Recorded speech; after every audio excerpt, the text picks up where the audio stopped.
Hey, it's Eric Carlene.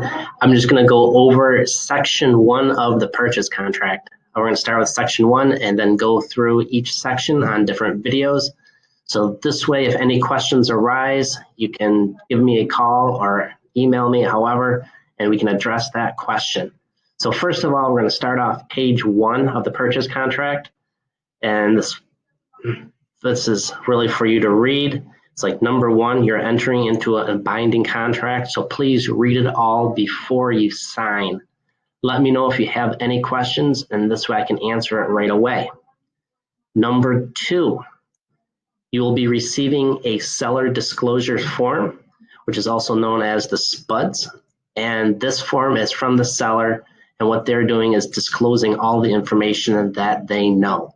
Please thoroughly read through it, and if there's any questions about it, please ask me right away. I don't know what questions or what items are important to you, so unless you ask, I won't know. So please, if you have any questions, ask me.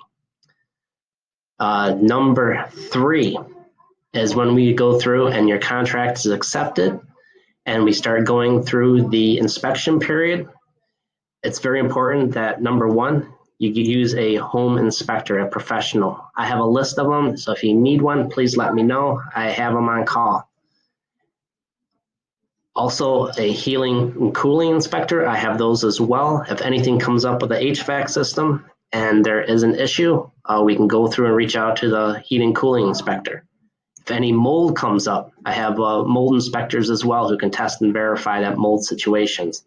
Same with pest, pool, along with roof. So if any of these items are of concern, we have people on hand that we can reach out to and verify those items during the inspection period. The next thing is to be sure that the property is insurable. In most cases, they are, but I want you to reach out to your preferred lender, or I'm not sorry, lender, your insurance agent, and see if the property is insurable. This is common along homes in floodplains. They may not be insurable due to their locations. So this is why you need to reach out to your insurance agent, verify. Reach out and get pre-qualified. We like having all of our clients, buyers pre-qualified prior to even submitting a contract, because you need that pre-qual attached with the offer to make it valid and stronger. So it's really important that that's included. So you want to make sure you have that. I have great lenders on hand with great rates. So if you have any questions about that, we can get you set up with your pre-qual. The next item is the title commitment. Please go through and read your whole entire title commitment, especially section B. That's going to tell you all the liens, judgments, and if there's any issues with the property. Next thing is if you are in a section with have CC and Rs, please go through and read that just to make sure you agree with the homeowners association and that they are in good faith. And number 8, prior to the close, we're going to do a final walkthrough. This is the last opportunity that you have to basically say, hey, something's not right. We just want to make sure that the home is in the same or similar condition as when you went through and wrote the initial contract. So, and if you have any other questions, please, we urge you to consult with attorneys, inspectors, or any other experts in that field. And if you need help, we have a list that we can refer you to them as well. So here we are. That's the very first page. Now let's get started and dive into the actual contract. First thing that I want you to do is when you look at this page is just make sure the address is correct and spelled right, just to make sure we're to have it on the, make sure it's correct by saying street or way or place, because all of it does make a difference. The next thing is just verify that the purchase price is correct, your earnest money, your down payment, and your financing, just to make sure everything is in line with which we have on the pre-qual and what you have agreed to.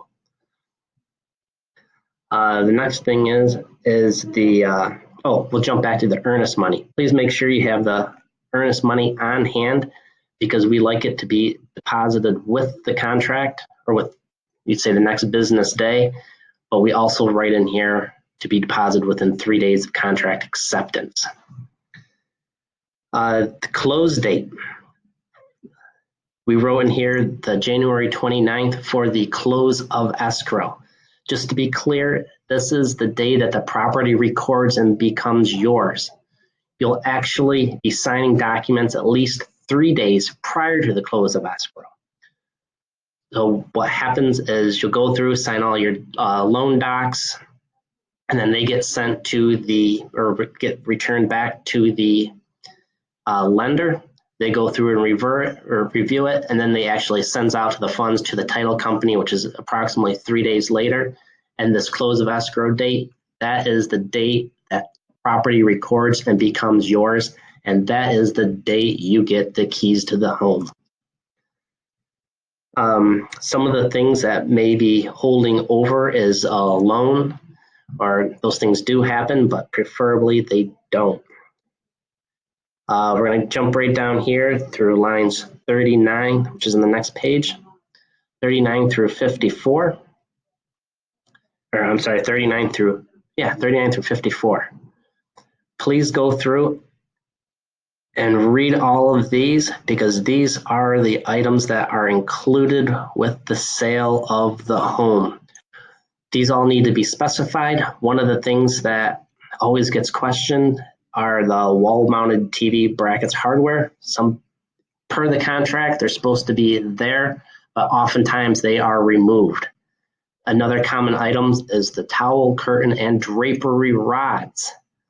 So if you're selling a home, the drapery rods are supposed to convey, so we like to state on the contract whether they do or not, because per the contract, they are supposed to.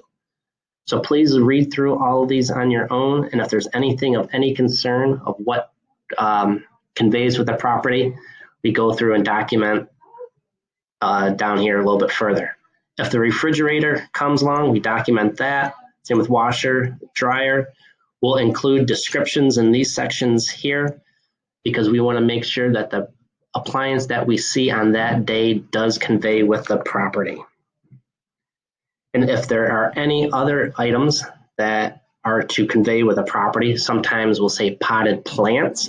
They may be decorative up here, or I should say, if they're decorative and you want them to convey and they're supposed to convey with the house, we have to make that very clear, and this is where we can add that.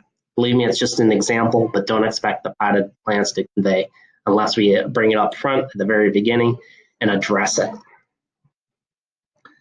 So we did the washer and dryer, and the next thing is just to make sure that there are no lease items to be sold with the property, or if they are disclosed. Leased items can be anywhere from security alarm systems to solar systems. And that is it. If this is an all cash sale, we skip the next section of section 2. And but we will, in our next video, cover section 2. And I'll see you there in a moment. Thanks.